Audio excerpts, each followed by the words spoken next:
This is exactly why we stockpile. Guys, my friend Kimberly sent me this video of Dallas, Texas, from a snowstorm that was coming in. Oh my goodness, look what is happening at Costco.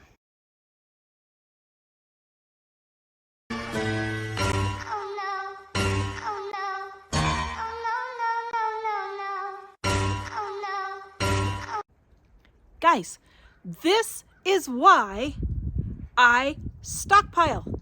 This is why I stockpile. I get criticized all the time for hoarding. I am not hoarding. I am stockpiling because guess who's sitting home warm by the fire when a snowstorm comes in? Me. Why? Because I don't need to go to the store. I don't need to go to the store for milk. I don't need to go to the store for bread. I don't need to go to the store for anything. Why? Because I keep a continual stockpile on hand all the time. If I run out of bread, I will eat crackers, graham crackers, muffins, bagels, anything else I have. You do not have to have bread per se. Flour and corn tortillas. If I run out of milk, well, we just won't have milk. You can live without milk. You can eat cereal dry.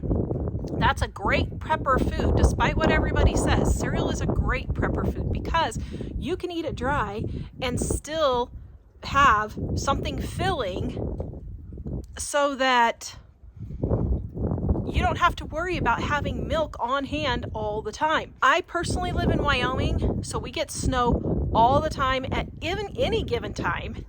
I think it was 1949, they had a ridiculous number of days. It was something like 39 days of snow that never ended.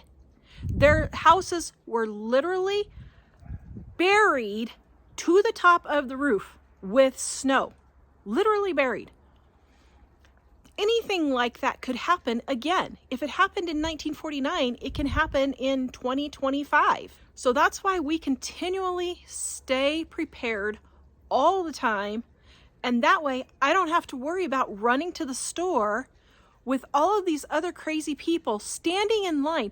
They probably just stood in line in this video for more than an hour. Not to mention the hour it probably took them to park and find a cart and get in there with that many people. Not to mention the hour trying to get out of the parking lot with that many people. Okay, maybe not an hour, but I mean, probably a good 15 minutes to 30 minutes to get out of the parking lot, I'm sure. That, if you have cars, if the parking lot is completely full, the one in Colorado that I used to shop at Costco, it had to have had 500 parking spots. It had to have had 500 parking spots. And they are parking on the street now. That is a lot of people going in and clearing out the shelves. That's absolutely ridiculous. So that is why I stay stockpiled all the time. I don't run to the store when a storm's coming. I don't run to the store when bad economic times happen. I don't run to the store when someone gets sick and we have to stay home and we're all trapped in the house. I don't go to the store and stock up. Now, I did in 2020 because we had been eating through our stockpile because we were planning on moving, and so I had let my stockpile get down. The very second they announced in 2020 that they were going to be closing things down, I was at the grocery store, had 3 carts of groceries, spent $1,000, and I was stocked up. You can guarantee I'm not going to let my family suffer because other people aren't going to stockpile. I'm going to go in and stockpile. And I've had a lot of people criticize me about that. I didn't go in and buy everything off the shelves. I got $1,000 worth of stuff, but it was like 5 boxes of cereal, 4 loaves of bread, 5 packages of chicken. I didn't buy it all. I didn't clear off the shelves. Just because you buy $1,000 worth of stuff doesn't mean you clear off the shelves. I don't know why people think that. But here's the thing. Even if I would clear off the shelves, I'm sorry, I would feel no guilt at all if it was an emergency situation and it was a matter of taking care of my family first. I would do it if I needed to. Sorry, but I mean, People who personally know us know that we are the first people that will help anyone who needs it. But I guarantee you, my family comes first. And you have to take care of you and your family first. And the way that we are able to help others is because we are continually stockpiled. So I'm not one of those crazies going to the store 3 hours before the snowstorm hits, clearing out the shelves. I mean, who's the crazy one now? It's not me. All right, as I was editing, I forgot to say something, and I was looking in the comments, and I was like, you guys are right. In the comments of this Costco video, now, it may or may not have been on a storm day, but I do know storm days, this is the way people act. But guys, why are you going crazy buying this much food for 2 days, for a 2-day storm? You need to have at least a week's worth of food. I mean, at a very, very minimum. But a month's worth of food would be even better. But why are you panicking for 2 days worth of food? Do you not have 2 days worth of food in your house? Do you not have a week's worth of food in your house? This kind of behavior, I just do not understand. I have never, ever, ever understood it. And even in places like this, people still do the same thing. It's just an automatic reaction, and I don't know why.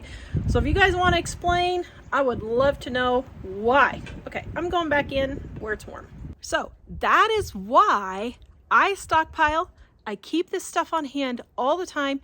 I rotate through it. As I use something up, I put it on my shelf and just buy it the next time I go to the grocery store. Yes, I buy groceries just like everybody else. But what I do is I'll go and I'll see, okay, I'm low on tomatoes. So I'll just go buy a case of 12 tomatoes and refill my tomatoes. Green chilies, ketchup, mustard, whatever it is that I need. As we use it up, then I'll just put it at the back of my stockpile and rotate the old forward. It's not that difficult. It's maybe like 3 or 4 bottles of mustard. It's really not that big of a deal. So that is why we stockpile. Because of situations like this, I do not personally want to be stuck in a snowstorm at Costco trying to get groceries with literally tens of thousands of other people trying to do the same thing.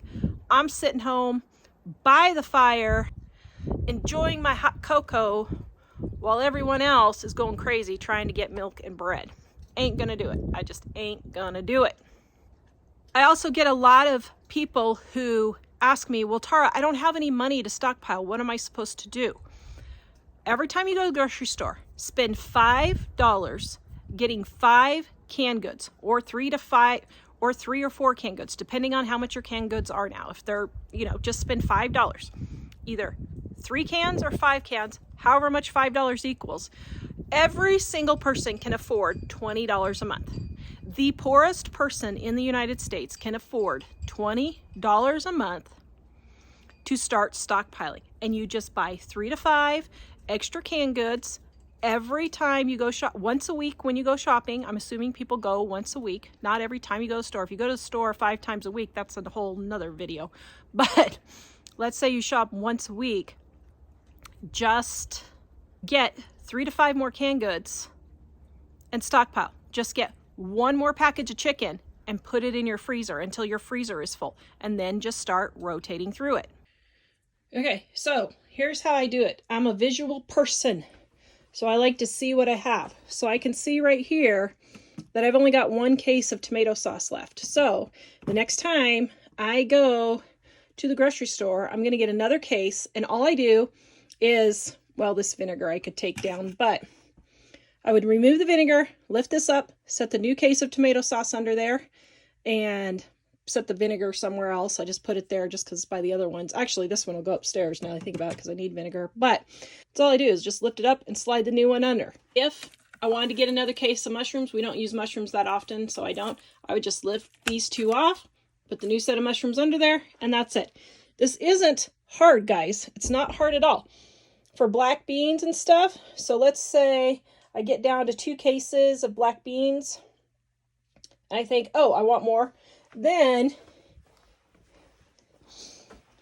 in that situation, if I have a shelf out here or something, or like my Sprite's almost gone, I would just move it to over there. This is my shelf here of new stuff that I'm getting. So I just keep rotating it. Here's the old pasta sauce. I just set the new pasta sauce here. This is the old chicken. I just put the new chicken there. So this isn't really difficult. And I'm going to do a whole nother video on this because people keep saying, well, how are you going to eat all that food? So I'm going to do another video on that. So be watching for that. But if you want more stockpile tips, please go watch this video up here.